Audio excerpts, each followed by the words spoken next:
제45화 사비나는 조금씩 건강을 되찾아갔지만 숨을 깊이 내쉴 때마다 부러진 갈비뼈에서 여전히 통증이 올라왔다.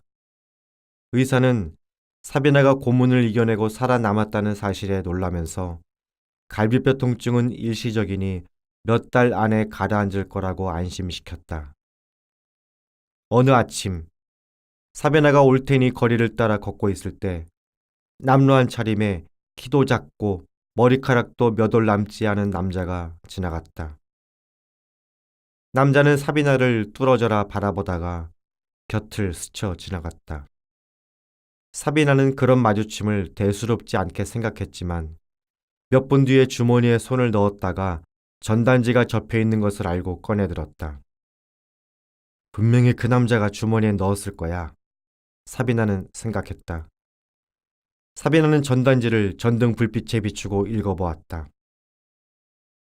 여호와께서 너를 슬픔과 곤고와 및 내가 수고하는 고역에서 놓으시고 안식을 주시는 날에 이사야서 14장 3절 말씀이 적혀 있었다. 천사였을까? 알 수 없었지만 사비나는 그 편지에서 사랑이 흘러나오는 것을 느낄 수 있었다. 사비나는 어디를 바라보든지 하나님의 자비하신 손길을 느꼈다. 부쿠레슈티 지역이 전에는 결코 알지 못했던 축복으로 다가왔다. 거리에서 스치는 사람들 얼굴에서 나오는 행복의 물결이 사비나의 온몸에 전해졌다. 전쟁은 끝나지 않았다. 마찬가지로 지하교회 성도들이 사비나에게 보내주는 하나님의 격려도 끝나지 않고 계속되었다.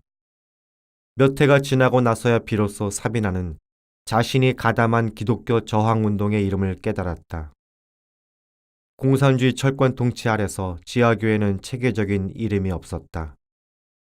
지하교회는 탑처럼 높이 솟은 대성당이나 횡한 교회 건물을 자랑하지 않았다. 지하교회 목회자들은 공들여 만든 예복이나 가운을 입지 않았다.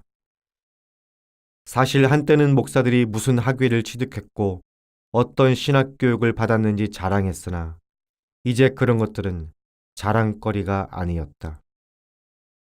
지하교회 성도는 공산주의자들의 법을 따르지 않았다. 공산주의자들의 법을 따르지 않는다는 사실만이 그들의 신분증이었다. 지하교회 성도는 그리스도를 따르는 이들로서 하나님을 경외하고 성령께 순종하며 본분을 다했다. 그 이상도 이하도 아니었다. 지하교회는 언제나 존재해왔다. 교회 역사 전반에 걸쳐 하나님은 예배할 자유가 없는 기독교인이나 처벌을 두려워하지 않고 예배하는 많은 기독교인을 땅에서 일으켜 세우셨다. 교회 역사의 많은 시대의 성도들은 목숨을 내걸고 은밀하게 동굴에 모여 유일하게 참되고 살아계신 그리스도께 예배드렸다. 악한 정부가 존재하는 한 지하교회도 존재하리라는 것을 사비나는 알고 있었다. 석방되고 난 뒤에 사비나는 하나님이 그녀의 삶에서 행하신 은혜로운 역사에 관하여 간증하며 시간을 보냈다. 두려워하는 사람들이 있으면 사비나는 하나님이 설계하고 건축하신 도시의 시민으로서 기독교인들이 얼마나 자유로운지 설명해 주었다. 그 진리를 가르치는 것을 사비나는 기본적인 사역으로 삼았다. 그리고 사비나가 감옥에서 몇 년 동안 고생했기 때문에 사람들은 그 메시지를 더 잘 받아들였다. 친구 몇 사람은 사비나를 피했다. 그들은 일자리를 잃을까봐 두려워 사비나의 아파트 근처에 얼씬도 하지 않았다. 완전히 인연을 끊은 사람들도 있었다. 공산주의 당국자들이 사비나에 관하여 물으면 그들은 결단코 모른다고 잡아댔다. 언젠가 사비나는 젊은 시절에 다니던 대학교 근처를 지나가다가 아는 교수 한 명을 보았다. 사비나는 교수에게 인사했고 마침내 교수의 동료 한 사람이 그 옆을 지나갔다. 그러자 교수가 사비나의 말을 끊더니 부인, 사람을 잘못 보셨군요. 나는 부인을 모릅니다. 라고 말했다. 교수는 사비나와 눈을 맞추지 못하고 부끄러워 얼굴을 돌렸다. 웜브란트 부부가 목회하던 교회를 이제는 루터교회 젊은 목사 두 사람이 이끌었다. 두 목회자는 교인들을 돌보려고 최선을 다했지만 그들의 가르침은 감옥이 아니라 책에서 배운 것이었다. 두 목회자는 이전 시대의 신학자들에게서 방대한 지식을 얻었지만 막상 그 지식을 공산주의 루마니아 현실에 적용할 시간이 오면 무척이나 힘들어했다. 사비나는 그 두 목회자와 뚜렷한 대조를 보이며 교인들에게 존경받았다. 상당히 많은 사람이 영적인 조언을 구하며 집으로 찾아오는 바람에 난처해지는 적도 많았다. 그러나 사비나는 문을 계속 열어주었고 충고와 위로와 기도가 필요한 많은 영혼에게 힘을 북돋아 주었다. 루마니아 전역의 기독교인들은 사비나처럼 믿음 때문에 모질게 고통당한 사람을 존경했다. 초대교회 시절처럼 기독교인들은 핍박당한 성도를 높이 우러러보았다. 그런 성도를 영웅과 성인으로 여기며 예배하는 사람도 있었다. 사람들은 사비나의 입에서 나오는 모든 말을 복음의 진리로 해석했다. 그러나 사비나는 명예와 우상화를 거부했고 주변에서 지켜 세우는 사람들을 막으면서 자신은 그저 그리스도의 종에 지나지 않는다는 사실을 일깨워 주었다. 진리가 순교자를 만드는 것이지 순교자가 진리를 만드는 것이 아니다. 사비나는 그 사실을 알고 있었다. 엄마, 나 학교 그만뒀어요. 어느 날 미아이가 학교에서 일찍 돌아와 확신과 결의의 반짝이는 눈으로 말했다. 그만두다니 무슨 말이야? 사비나가 묻자 미아이는 학교로 돌아가지 않을 계획이라고 대답했다. 사비나는 이해할 수 없었다. 그래도 공부는 계속해야지. 학교에선 안 할 거예요. 미아이가 대답했다.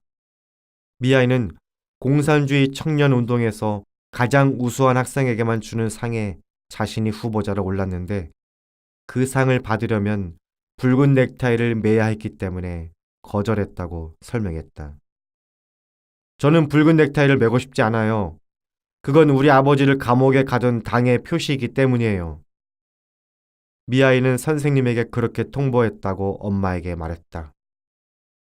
선생님은 유대인이었지만 일자리를 잃을까 두려워 그날 미아이를 호되게 꾸짖어 집으로 보냈다. 사비나는 아들이 교육을 받아야 된다는 것을 알고 있었기 때문에 다음날 다독거려 학교로 다시 돌려보냈다. 교사들 대부분, 특히 유대인 교사들은 자신의 직업을 싫어했다. 가르치고 싶은 교과 과목을 자유로이 가르칠 수 없기 때문이었다. 공산주의자들은 학습 계획 안에 공산주의 사상을 집어넣으라고 루마니아의 모든 교사에게 강요했다.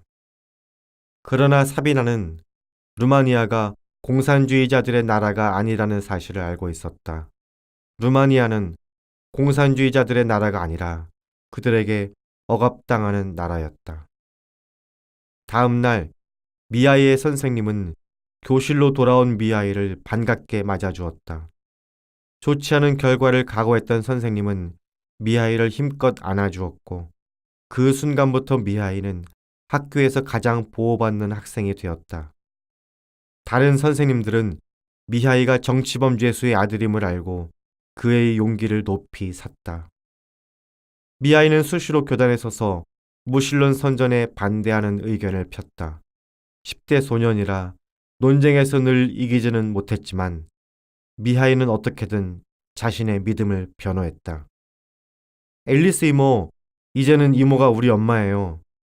사베네가 감옥에 갇혔을 때 비공식적으로 미하이를 입양한 앨리스 이모에게 미하이가 그렇게 말했었다. 앨리스는 미하이가 11살 때부터 보살펴 주었다. 앨리스는 정부의 중요한 교육부서 책임자였는데 공산당 입당을 거부하자 직위에서 해임되었다. 이후에 앨리스는 불어를 가르치고 미하이 같은 학생들의 시험 준비를 도우면서 빠듯하게 생활해 나갔다. 한 노부부는 앨리스가 곤경에 빠졌다는 것을 알고 당국자들의 눈을 피해 이틀길을 달려와 많은 돈을 주고 갔다. 아무리 작은 거라도 도움이 되었다. 미하일로비치 부인은 부쿠레슈티까지 목숨을 걸고 수백 킬로미터를 달려와 미하일을 양육하는 앨리스를 돕기 위해 가진 것을 다 내놓기도 했다. 그것은 바로 감자 자루 하나였다. 공산주의 민병대가 그 사실을 알았을 때 그 늙은 부인을 얼마나 모질게 때렸는지 부인은 상처에서 영영 회복되지 않았다. 앨리스는 가난했고 심지어 늙은 친정 아버지를 모시고 살았지만 미하일을 가족으로 받아들여 친자식으로 보살폈다. 세 사람이 단칸방에서 살았고 앨리스는 자신이 번 돈을 탈탈 털어 두 사람에게 필요한 것을 공급해 주었다. 앨리스는 또한 권리를 박탈당한 아이들, 즉 부모가 감옥에 갇혔거나 살해당해 버려진 아이들도 돌봐주었다. 앨리스의 용기와 대담함 덕택에 거리에서 살아가거나 배를 골거나 그러한 위험에 노출되어 죽었을지도 모르는 아이들이 목숨을 많이 건졌다. 사비나가 풀려난 뒤에 미아이는 엄마, 나는 엄마 편이에요. 나는 주님을 사랑해요. 라고 인사했다. 사비나는 그 말을 평생 잊지 못할 것 같았다. 미하이가 그렇게 인사할 수 있었던 것이 다 앨리스 덕분이었다. 그러나 미하이는 학교 생활이 너무 힘들었다. 선생님들은 과학이나 문학은 말할 것도 없고 심지어 수학에 이르기까지 모든 과목에 무신론 선전을 주입했고 학생들은 매일 공산주의 영화를 보며 세뇌당했으며 강연에서는 강사들이 기독교를 비웃었다. 모든 학교의 서점에 마련된 무신론 코너에는 부도덕하고 못된 행실을 하다가 체포된 신부들과 목사들의 총천연색 사진을 실은 책들이 꽂혀 있었다. 사비나는 공산주의를 선전하는 말을 학교에서 들을 수밖에 없는 미하이가 그것에 맞서 싸우도록 도와주었다. 한때 무신론자였던 사비나는 미하이가 당하는 선해에 맞서 싸우는 법을 알고 있었다. 전에 무신론자였던 시절 사비나가 의심을 이겨내도록 리처드가 도와준 적이 있었기 때문이다. 한 번은 자연이 존재한다는 증거를 요구하는 사람은 아무도 없다고 리처드가 말한 적이 있었다. 자연은 우리 주변에 두루 존재하기 때문이다. 마찬가지로 영적인 사람도 보이지 않는 실체가 있다는 것을 알고 있다. 왜냐하면 그 보이지 않는 실체가 자연 세계에 있는 대상들만큼 실제적이고 참되며 입증할 수 있기 때문이다. 예를 들어 성령은 인간의 눈에 보이지 않는다. 그러나 성령 충만한 기독교인이라면 성령이 있다는 것을 의심하지 않는다. 예수님은 성령을 바람에 비유하며 바람이 임의로 불매 내가 그 소리는 들어도 어디서 와서 어디로 가는지 알지 못하나니 라고 말씀하셨다. 무신론자 시절 사비나는 바람을 볼 수는 없었지만 바람의 영향을 부인할 수도 없었다. 마찬가지로 사비나는 보이지 않는 실체를 볼 수 있다는 확신을 아들에게 심어주기를 소망했다. 또한 사비나는 믿음을 의지할 때 강풍처럼 지탱해주는 믿음의 능력도 느낄 수 있다는 확신을 아들에게 심어주기를 소망했다. 교회에는 하나님에 관한 면도 있지만 인간에 관한 면도 있어. 기독교인들이 회개하고 용서할 때 하나님의 능력이 죄 많은 기독교인들 가운데 나타나기 때문이야. 미하이가 학교에서 유난히 힘든 하루를 보내고 돌아온 어느 날 사비나는 그렇게 말해주었다. 럼브란트 부부는 큰 죄에 빠진 목회자들을 많이 알고 있었다. 그러나 미하이가 학교에서 배우는 공산주의 인쇄물에는 그 목회자들이 죄를 지은 뒤에 죄책감을 느끼고 회개했다는 사실은 전혀 나오지 않았다. 사비나는 그 점을 정확하게 짚어주었다. 공산주의자들은 죄 지은 모습만 보여줘. 잘못은 누구나 저지를 수 있는 거야. 하지만 우리가 회개할 때 하나님의 은혜가 정말 빛난단다. 어느 날 미아이의 선생님들이 다윗은 살인한 자에다가 간통한 자라고 학생들에게 말했다. 그날 집으로 돌아온 미아이는 엄마, 왜 다윗 왕은 우리아의 아내와 결혼하고 싶었을까요? 라고 물었다. 그러자 사비나가 대답했다. 성경은 진실을 숨기지 않아. 성경은 실수도 하고 죄도 지을 수 있는 인간에 대해서 말한단다. 성경 얘기를 직접 읽어보면 공산주의자들이야말로 거짓말하면서 진실을 왜곡한다는 사실을 알 수 있어. 모든 기독교인 어머니들이 사비나가 치르고 있던 전쟁을 치렀다. 아침에는 공산주의자들이 아이들 마음의 영토를 탈취했고 저녁에는 어머니들이 그 땅을 탈환했다. 마르크스주의자들은 온갖 종류의 무기를 다 갖고 있었다. 그들은 교사, 인쇄물, 영화, 라디오 같은 것을 다 갖고 있었다. 그러나 미하이에게는 그보다 훨씬 더 강력한 무기가 있었다. 어머니가 하루도 빼놓지 않고 보여주는 믿음의 본보기였다.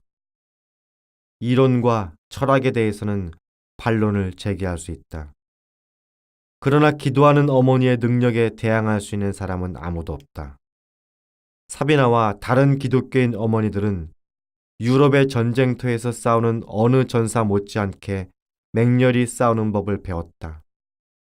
영적 전쟁의 최전선에 나가 원수와 싸우지 않으면 안방까지 진격해오는 원수에게 패배할 수밖에 없기 때문이었다. 지하교회는 핍박에 시달렸지만 고아가 된 아이들을 보호하는 의무를 절대 잊지 않았다. 지하교회 성도 중에는 비밀경찰 끈앞풀이 되기 싫어서 부쿠레슈티를 떠나는 사람도 있었다. 반면 비밀경찰 끈앞을 노릇을 하라는 경찰의 압력에 굴복한 기독교인들도 있었다. 공산주의자들은 다른 기독교인을 밀고 하라고 부쿠레슈티 기독교인들을 끈질기게 유혹했다. 그래서 밀고자 노릇을 했다고 죄를 고백하며 용서를 구하는 기독교인들에게 사비나가 문을 열어준 것이 한두 번이 아니었다. 우리는 덫에 걸렸어요. 한 여인이 사비나에게 말했다. 우리는 주님을 사랑하고 당신과 미아이도 사랑해요. 하지만 저들이 너무 위협하고 괴롭혀서 견딜 수가 없어요.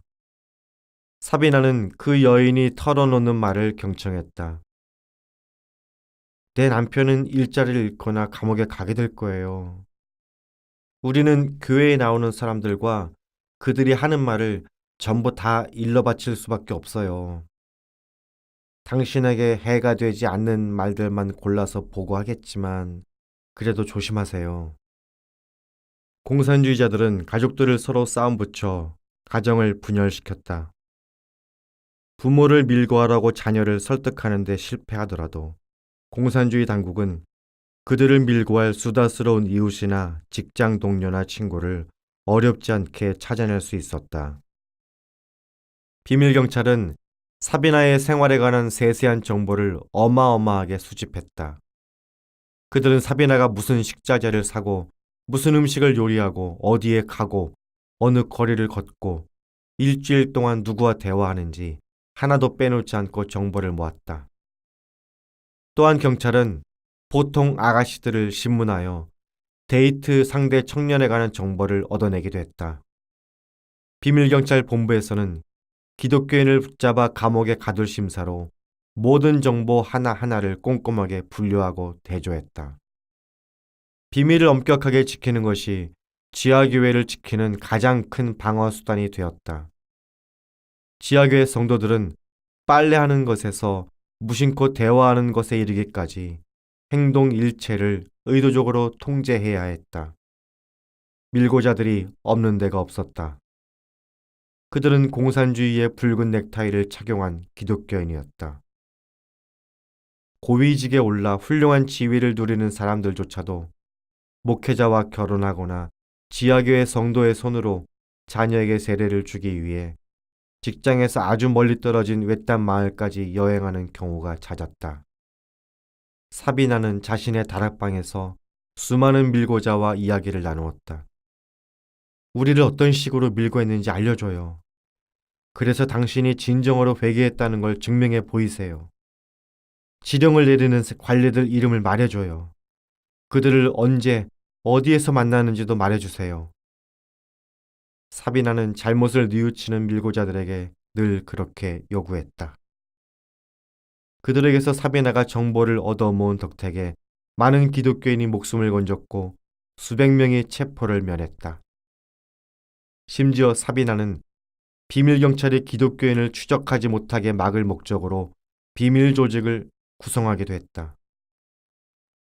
사비나는 지하교회 성도들의 도움으로 비밀 경찰의 정보를 알아내고 그들의 행동을 감시하고 너무 늦기 전에 기독교인 가정의 위험을 알려주었다.